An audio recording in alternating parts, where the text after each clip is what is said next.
just about to go live, so we're just counting down right now. So this is Leaders Live. Just making sure that everything's working. Yeah, I can see me on LinkedIn now, so I'll just bring that up while we're just warming up. I hope you're enjoying the music, for those of you that are joining. So yeah, this is some music called A Minor Blues by actually my uncle, Peter Jenkins. So it's nice to have some original music on it. It's been created for this show. Actually, I asked Peter to if I could use this, and so that's the ticker tape that's going at the moment. And yeah, we've got an exciting show today. I've got Roger Terry. I'll introduce Roger in a moment, and he's on the breakfast show this morning. So we're going to talk about all things human excellence and NLP and all of those things. So we've got exciting times. Lots of people joining, so that's brilliant. So good morning to you all. Just counting down, as you can see. So enjoy the music while we're just counting down. So I hope your day's going all right so far, or wherever you are. Maybe you've had some of your day or all of your day so far. This is the end of your day, I don't know. It's the great thing about being a global population. There's so much going on, isn't there? So yeah, wherever you are, have a great day. Right, where are we? Let's have a look.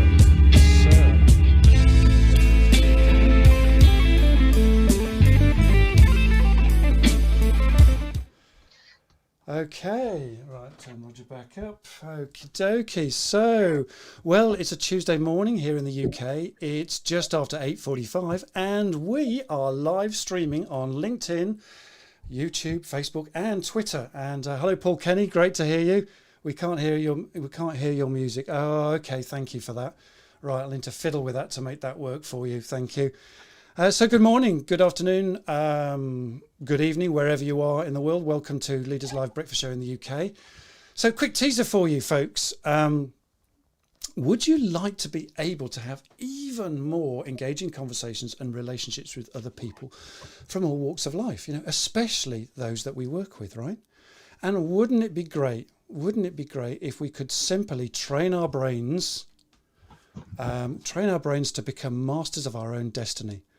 And imagine if we could control a kind of mental slider in our brains, so that we could consciously slide it away from our dysfunctions and instead slide it towards our superpowers more of the time. And in this rapidly changing technological driven world, is it even possible for us to learn a kind of technology, if you like, that would program us towards human excellence? And if it was possible, what would it even look like?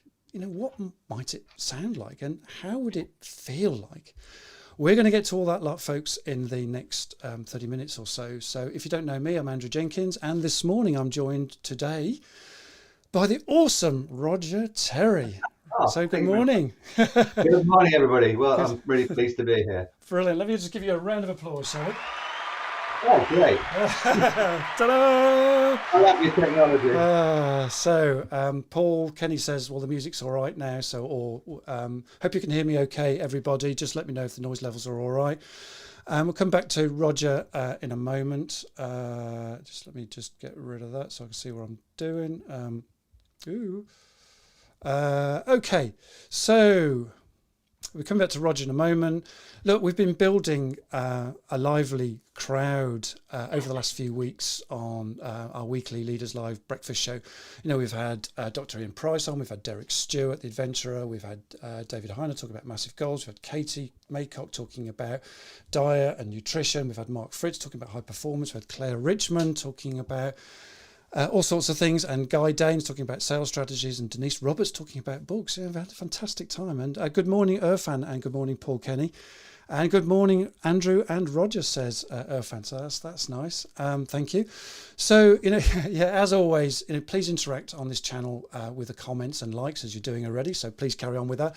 If you're new to the channel, put new in your chat so we can say hello to you. And if you want to ask a question, just put a Q in front, and we'll get to your questions. We're getting quite good at picking out questions right now. So, and please let us know if the audio is coming out okay for you as well. So before we get going, just want to set just a very quick piece of context for us this morning. So I set up Leaders Live to explore high performance topics and to interview people with a kind of mindset and a passion to help your business succeed in these rapidly changing times that we're living through. And, you've got to be living under a rock to think, that actually times haven't changed, because there's never been a moment quite like this one, I don't think. And also, a lot of research tells us that around 80% of key business change projects don't actually deliver on their promised game changer change. It's quite a surprising stat, I suppose. So I believe that the real solution here is facilitating your people to make a difference, to being awesome together. And that means folks developing high performance teams. And I'm kind of known as the high performance guy. That's what I do mainly. And I think the real impact of high performance teamwork is actually what happens between people. And it's that niche that we're exploring here in Leaders Live. And it's all about motivational relationships have the real power here. And it's more than just how-to methods or because you have the right skills with the right people at the right times in the right jobs. It's much more than that. So at Leaders Live, we build unconventional wisdom that kind of taps into that power of I to the power of we. I love that expression, actually, I to the power of we. So back to Roger again. Morning to you again, Roger. Good morning. We're talking about awakening human excellence today, aren't we? And connecting to our inner superpowers. So let's dig into this fascinating subject, let's Roger. do that. Yeah, let's do that. So, and they say in today's technological world that, information is everywhere, it's freely available. So, surely by now we must be reaching human excellence. But you argue differently, Roger. You believe that we're missing something, that, there's some contention that we don't train our brains anymore.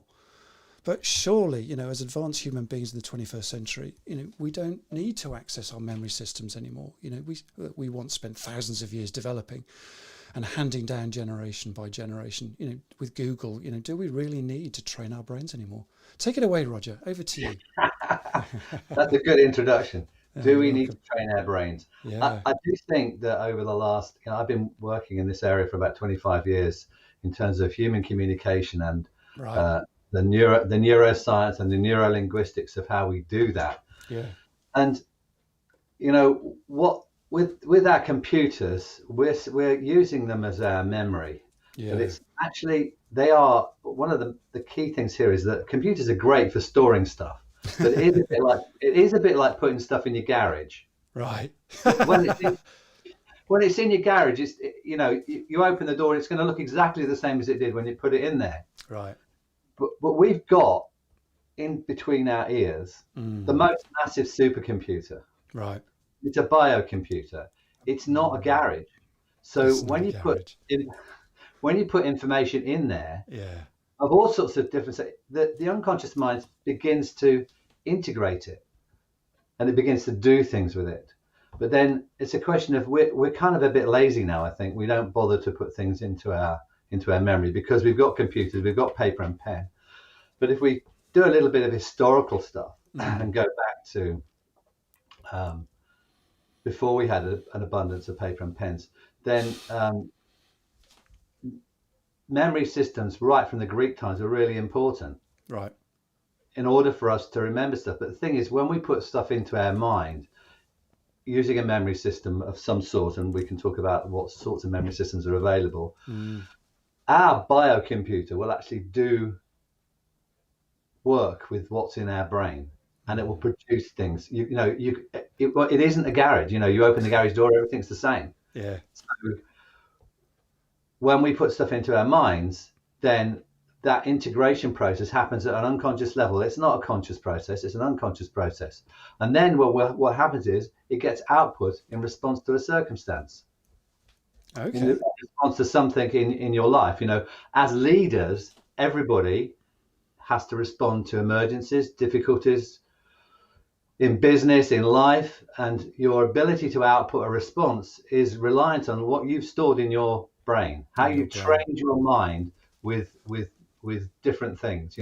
That's where you're on the road to excellence. Right. Because if everything failed, we had no electricity, we had some sort of disaster, what knowledge have you got? in your mind. What knowledge have you got in your mind? Yeah. Yeah, it reminded me of this, Roger. Reminded me of this little piece of data here that I picked up the other day. So you're talking about the difference between information and knowledge and wisdom, aren't you there? I am, exactly right. So, we have become collectors of information. Collectors of information, right? We have great collections of information, and then we have some people that curate that information. Okay. But we are great collectors of information. But I was thinking about this and how to kind of put this really simply. What's excellence? Excellence, I think, is embedded, encoded knowledge, but it's not just the fact that you've got it embedded, encoded. It then interacts with your skills, your talents, and your ability in order for you to apply that. Okay, so there's the distinction. It's about that knowledge then leads to applying skill, right? And capability. It leads to you using your skill, and that's a bit of knowledge too, in order to apply that to a circumstance in your environment, in your life, whatever that might be. And the result should be consistent and repeatable. That leads to mastery, then, right? Yeah. Not random. So that's one way of thinking about this. Okay. I like your graphic is really good, because what it shows is that the more connected we can make whatever we have in our minds, the more flexible we'll be. And that's where I started this whole journey, as you know, with neuro-linguistic programming. Yeah. Okay. Which so let's talk a little bit about that. Yeah. Sorry? Let's talk a little bit about that, Roger. So, okay. So many businesses, I'll just move scenes again. So, many business people are still quite suspicious about NLP and seeing it as being a bit manipulative. My daughter's always called it hippie voodoo, which I loved actually. Well, but it kind of changed my approach to the way I do things. So, talk us through that. What is NLP? Start from the beginning. What is it? I'd say that for me it was a game changer for me and for my business life.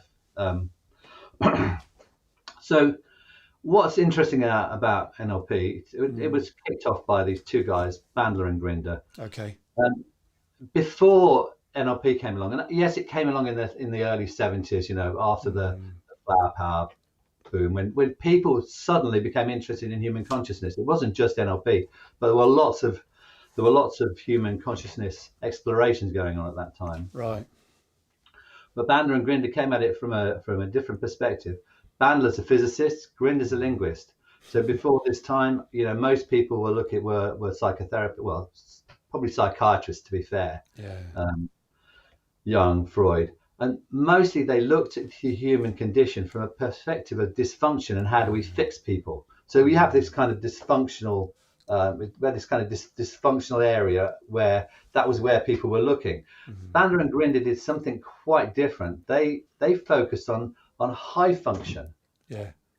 Well, what did people that were high functioning, people that were already displaying excellence, how did they think?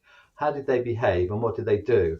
And it took them quite a while and quite a lot of research to be able to break down what we do. And that's what NLP really is. It's about modeling human excellence. It always has been. Excellence. Yeah.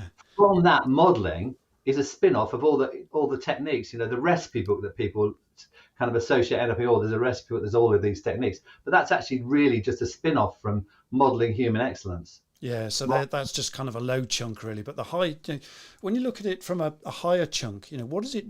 What are these? When we look at high functioning and modelling that, what does that do for us? What does it bring us?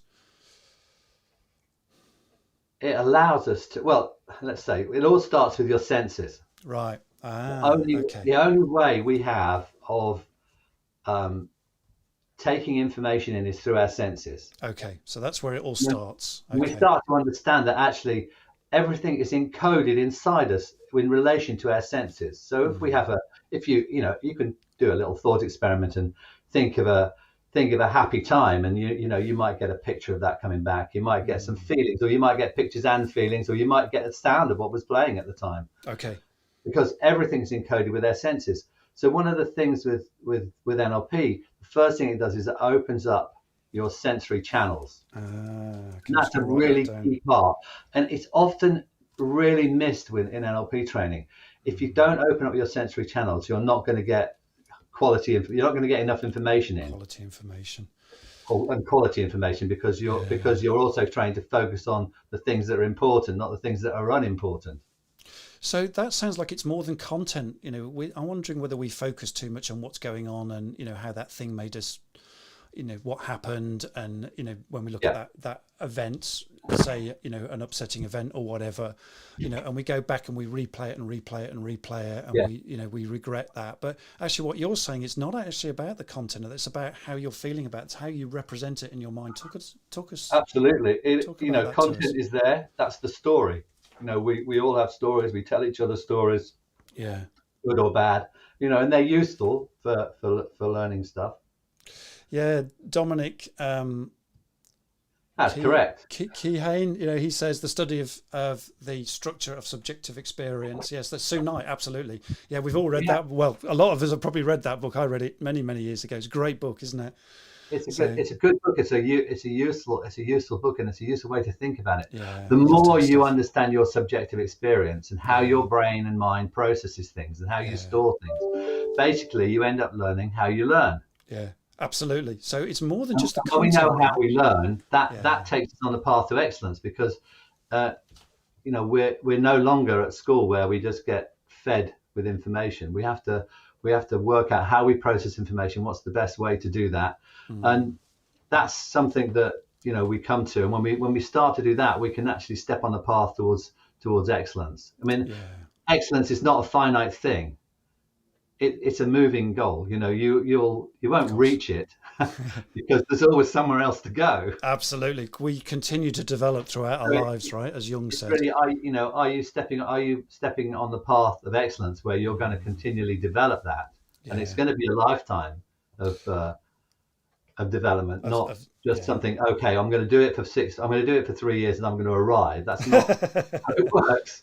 Yeah, indeed. No, I get that, and that was Jung's theory, wasn't it? Garage. Yeah, every decade we add more to our lives, and we gain excellence and mastery as we're maturing, and every decade is different. Well, I wouldn't say that excellence and mastery comes without some effort. You have to have an intention that is what you're going to do.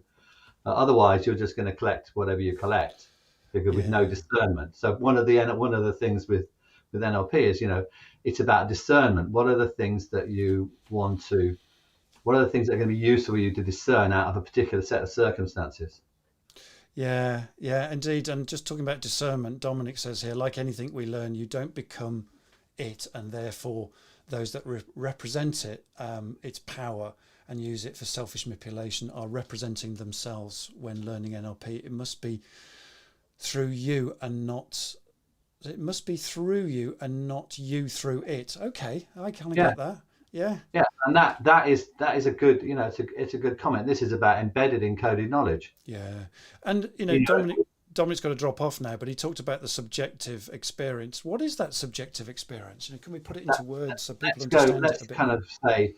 I talked about how everything inside is stored in relation to our senses. Yeah. With language so that we can explain it to somebody else. Okay. So that subjective experience is about how you perceive that those pictures, sounds, and feelings in your mind. Okay. And how they create your behavior, because we're a dynamic creature, a very sophisticated dynamic creature with inputs and outputs. Right. And the input is going to be processed inside against a whole pile of things. You could call them filters, and we could spend a day just talking about filters. But the kind of schemas of life, right? You filter that experience that you're having, and then you output. You then an output of behaviors and language and all sorts of things like that. So that's the output, and it's conditioned by what you've got inside. So the more organized, the more embedded knowledge you have inside, the more you'll be able to be flexible in a circumstance. In fact, in NLP, we've got this thing called the first law of cybernetics. Okay. It's called the most flexible person will be in control of the situation. Yeah, I love that. But you could say it another way, because you could say the system, if you think of us as systems, with the most internal variety will have the most flexible response. Yeah. So okay. So the more flexible we are with our responses, the better we build a picture of reality for ourselves that makes us more resourceful, right? Yeah, it's not necessarily that seems like that's a kind of conscious thing. Yeah. That I've got to be flexible, but actually it's more an unconscious thing. The more you build flexibility and good sensory input into your system, the more your automatic response will be flexible. Yeah, because it's learned. You'll have those places to go. Yeah, so that learning becomes unconscious, and then it plays out, unconsciously for us. All learning is unconscious. Yeah. If you can think about a very simple example. Most people drive a car. Yeah. And you go back and go, well, what was it like when you first learned to drive a car? Well, it was you were doing it through this tiny bit of your conscious mind. Absolutely. And it was tricky. So things have to go through the conscious mind into the unconscious mostly. Yeah. But it's tricky. And then you get to a place where you've embedded, encoded that knowledge. And there's a lot of knowledge when you think about it in driving a car. You've got to be able to read the road signs. You've got to be able to read the instruments. You've got to be able to push the pedals and turn the steering wheel at the right time. It's a very, very complex task. Yeah. But we're so good at that we can do that and hold a conversation with the person sitting next to us, or listen to the radio, or think about what we're going to be doing in the next meeting we're going to, or the next person we're going to meet. So we have an ability to handle very complex information and knowledge that's coming in against what we've already learned. So my contention is actually, if you can train your brain, firstly, to have a better input of information, right, and then to have some structures that help you learn quickly, then that's going to take you on the road to excellence. That's going to take your path, because you won't waste time repeating things. Okay. Because you've got a way of embedding stuff. Yeah, we'll come back to that learning quickly. But what gets in the way, Roger? What are the things that kind of get in the way of that mastery or that learning swiftly? I was thinking about language, for example. You talked earlier about language and the quality of our language. What kind of examples would get in our way? What schemas get in our way here? One of the things that we learn when we start to think about this whole subject of neurolinguistics is how language impacts us. Right. We just use language all the time. We use it completely unconsciously. I'm talking to you about it. I'm not really thinking about what I'm going to say. It's just coming out. It's a response to the circumstances. Indeed. However, there are structures.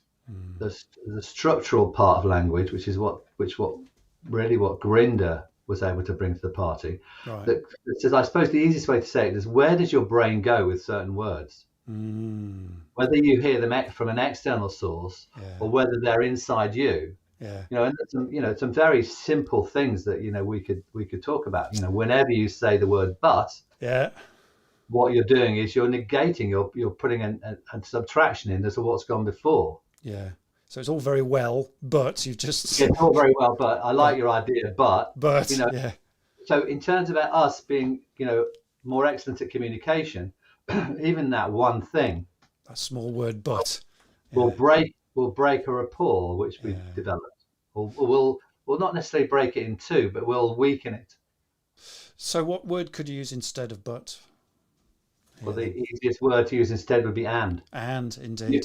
You can think of these two words. Right. You can think of but in mathematics as a minus sign, because whenever you use but, you're going to take something away. and what does and do? Does and join then? And is obviously a plus sign. A plus sign. Okay, got it. You can think of it that way. So whenever you say and, you're going to add something. Okay. Bizarrely enough, if you gave me an idea and I wanted to do the opposite, instead of saying but, if I said and, I could add my idea to yours, and you'd be quite happy with that. Yeah. Because we would keep the connection going. It's all about So how do I use my language to keep the connection moving, so that I don't lose the power of your brain in a communication. Keep the connection moving. I love that expression. A friend of mine has a little metaphor which is quite nice for about being in rapport with somebody. And everybody remembers when they were young I see you've got some toys behind you, which are really, Yeah. did you have one of those wooden trains that were connected together with magnets? I did, yeah, and my grandson still uses that actually. With those trains. If Yeah. you pull them too hard, yeah, they come off. The train comes off the carriages, yeah, and that's a bit like butt. Pull it too hard, and the connection comes apart, and you've got to remake the connection. Then you've got to pull it very gently so that the carriages go the way you want them to go. And that's the importance of building rapport here. So it's not just about language. There's also this keeping the connection going between the person or the people that you're talking to, and that ability to build and maintain rapport.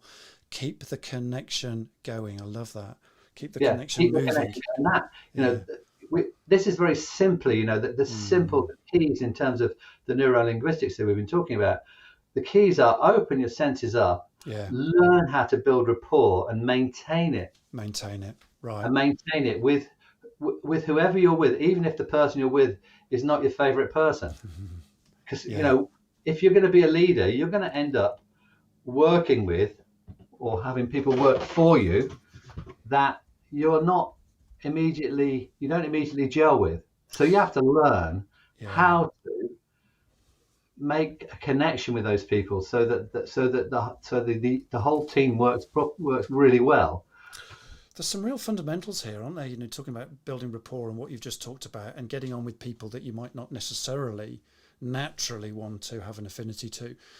And it's just triggered a thought for mine. So, this is about really understanding, having an acceptance of people's differences, right? That their model of the world is just a model of the world, and it might be different from yours. But it's the acceptance of different people have different models of the world, and rather than them not having the same model as yours, they have a different model, and therefore accepting that they have that different model is helpful to maintain and keep the rapport moving, right? Absolutely. And that's the beauty of human beings. It's our gift. We are different. Yeah, indeed. And Julie Wales has just come in here and just look, any tips, Roger, for encouraging authenticity in a team? Love that question. I would say the way you get to authenticity is to create incredibly good rapport. Yeah. Because when you've got rapport and it's a really good rapport and you've worked at it with the team and that takes an effort from everybody in the team. What you then have is you have a basis of trust and understanding. Yeah. When you've got a basis of trust and understanding, when I'm in a place where I've got where I trust the people around me, that I've got faith in them, that means that I can be authentic. I don't need to put a mask on and pretend I'm something I'm not. Perfect. Yeah, and it all starts with the rapport here, doesn't it? Again. Yeah, we've talked about some really basic, simple things. I know that when people learn NLP, they pass over rapport, and it seems a bit wacky and a bit weird. But actually, opening your senses up and knowing how to build rapport, and just like Andrew, we've been doing this through this conversation. Indeed. And what it produces is some little gems that neither of us have thought about, because our connected, embedded knowledge kind of pops these things up. Yeah, I just saw a light bulb emerge on the screen there. I don't know whether that's from Julie or somebody else, but someone's had a light bulb moment over that. That whole thing about rapport is so important, isn't it? And it just strikes me, the work of Stephen Covey in 7 Habits of Highly Effective People. One of the phrases which stuck with me with that book, and I read it many years ago in the 80s, right, or even early 90s perhaps, was seek to understand before being understood. Yeah. And that's part of the rapport process as well, isn't it? And it's also having rapport with ourselves. Yeah, Julie says thank you. Good. I'm just thinking about rapport with ourselves. How often do we beat ourselves up? And if we're beating ourselves up, then do we beat other people up verbally, right? So I'm just thinking about me playing golf, and I've got to hit a ball over the water. So my instincts are telling me, Andrew, don't hit the ball in the water, right? And so, isn't that a classic phrase? Whatever you do, don't strike that ball in the water. Don't do what you're about to do. Don't do it. What happens then you go, one of the things that's nice to do with these bits of phrases to track what happens in your brain. Exactly. Send your brain. Well, for most people, they'll pull a picture up or I might hear the flash of the ball going, but there will be a representation. So whenever we say don't, we have to invoke that negative representation inside us before we can negate it. And by then it's too late, because our unconscious mind, our unconscious mind's a willing servant. Yeah. It sits there with everything that you've given it, and it's willing to deploy that, except, the language is the way we communicate with ourselves. So you say but to yourself, you say try. Absolutely. Try. There's another one. What would, try and do that. So, yeah, you could do that nice little experiment of imagining you're in London, you want to hop on one of those Route Master buses because it's raining, and you go, oh, just try and get on it. Try again. And what happens is, your mind doesn't let you do it. No. So what would you do instead of try? Just do it. Just aim for it. Right. You could experiment, which has an activity in it. Anything that's action orientated is better than try. Right. Anything that's action oriented is better than trying, because trying sets you up for failure, right? It totally sets you up. So try and hit the ball over the water ain't going to work it for me, is it? But actually, I'm going to hit that ball over the water. I'm going to hit that ball onto the green, even better, right? Yeah, absolutely. Okay. Then at least you stand some chance of your unconscious mind deploying those skills that you have to get a result that's consistent and repeatable. Totally. Because that would be an interference with that process, like I outlined earlier on. Consistent and repeatable. You've got a question from Syed. I have, yeah. So is NLP, emotional intelligence, connected to become a better leader? I'd say, well, if you think about the 4 quadrants of emotional intelligence, self-awareness is the key quadrant, and then awareness of others is the other one before you even start. So of course, NLP is the most wonderful way to develop a very good structured self-awareness. It's an incredibly good model. There are many other models, but there's nothing quite as detailed and quite as explicit as NLP, because, as I said earlier on, it comes from modeling human excellence. So that's why it's so useful. So I think when you learn NLP, I think you end up developing emotional intelligence to a large extent. Totally, because of that self-awareness piece, right? It all starts with that. Because of that self-awareness, and because the next piece is awareness of others. Yeah, and then it's about driving towards excellence, which sounds very similar to emotional intelligence to me. In fact, the two go hand in hand, right? Well, I think, they're definitely allied. They're definitely pieces of knowledge. They're bits of knowledge that are useful to embed and encode. Yeah, sorry, I just stepped on my cable there and just disconnected my earphones for the live feed. I'm back on now, so there we go. So look, Roger, we're kind of having to wrap up now. We could talk for ages, and we've got so many topics. This is a massive topic, and it's been really good fun to talk to you, and I really hope the audience had some insights into what it means to step on the path to excellence, and sort of the kind of skills, knowledge that you might need to do that. Thank you, Roger. And just finish us up a little bit before I just wrap this up. What tips have you got for us to take action here, Roger? What 3 tips could you give us to start us on this journey? Okay, so let me see. So I think the first tip would be to open up your listening. Yeah, open up. In terms of, we are really easily able to focus our eyes on. I mean, I can look at the screen, or I could look down, or I could look out the window, the view out the window. But really, what we want to do is be able to do that with our listening. So what could we focus on? We could focus on, when we're in a meeting, for instance, we could focus on, well, what are people? We could focus on the actions. Are people telling me what they're going to do? Am I hearing that they're going to do something? Yeah. How often have you been to a meeting where people have not done anything afterwards? Okay. Or are we all focused on the content, the data, the figures, the things, which is where we get caught up. We get caught up on focus on the content, and then the bit important things don't get done. Yeah. And how much attention are we paying to the emotional register that's going on, either with the person we're with or across the room? So you can pick all of that up through listening a little bit more in a focused way. So listen, build rapport, learn how to build rapport, both in its simple physiological sense, but in the deeper levels of rapport that you can learn to build. And then pay attention to your language and how absolutely. Yeah. And if you put those three things together, you're going to be in a really good place. If you get that embedded encoded knowledge about those three things, so they're working at an unconscious level for you, then you'll be a good leader. You'll be able to do things you didn't think you could do. Yeah, none of this is rocket science, right? It's just amazing It absolutely is not rocket science. Indeed. But because it's not rocket science, we think it is. We think it's insignificant. Yeah, absolutely. Thank you. Yeah. Pleasure. Yeah, absolutely brilliant. Yes, and as Antonia says here, thanks Andrew and Roger for sharing valuable insights. Yeah. So look, listen, I hope this has been a useful for you as a topic. It looks like Roger and I, sounds like we're going to have to do another topic on this. We've just had a few likes have just come up as soon as I've said that. So that sounds like a round two. I'm happy to chat about this. It's been really good fun. And, always when we talk about these things, we learn things too. Yeah, indeed. Absolutely. Yeah. So thanks again, Roger. And I'm glad that was food for thought for you guys listening. It's been quite a big crowd today, actually.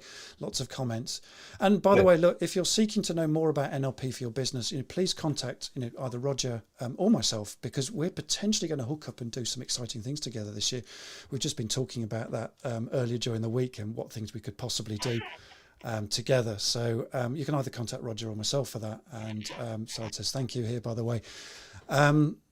So yeah, and if you're seeking help with building high performance with your team, then please contact me on my website. There'll be contact details for both Roger and me in the link shortly. I'll pop those in.